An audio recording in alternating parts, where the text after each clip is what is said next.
Ողջույն Հայեր ջան, Հայաստանի Հանրապետության պատմության թանգարանն է եւ այստեղ ներկայացված են գրեթե բոլոր ժամանակների կամ գուցե բոլոր ժամանակների մեր թագավորությունները, պետականությունները, սկսված վաղ պատմական կազմավորումներից մինչև գնանք մյուս հատված, ուրեմն երրորդ հանրապետություն։ Դեռ Թուրքի ձեռքը չի հասել այստեղ, դեռ չի հասել, որպեսզի այս ամենը հեռացնի, չէ՞ որ եթե դու այն երկար ժամանակ չես տեսնում, նաև դառնում ես անտարբեր, երբ այն պետական ձևով քարոզում են, որ քոնը չէ,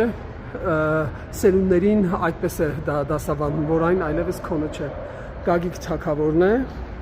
եւ անցնենք մյուս հատվածը, որտեղ որ ներկայացված է նաև երրորդ հանրապետությունը։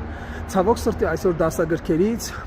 էկրաններից եւ շատ վայրերից, նույնիսկ արդեն սուվենիրների խանութում այս ամենը չկա, Կիլիկյան հայոց թագավորությունն է եւ արդեն չկա Արցախը։ Դեռ ավելին,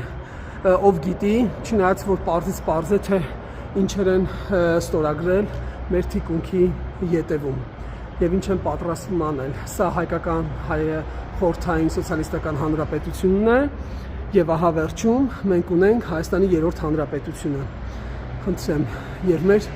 Արցախն ու Ստեփանակերտը։ Նորից եմ ասում 2026 թվականին ձեր ձեռամ, ձեր թեթև ձեռամ, երբ ընտրեք այս իշխանություններին, դուք նաեւ թույլ կտաք Թուրքին, որ անձամբ այս քարտեզներն այստեղ հեռացնի։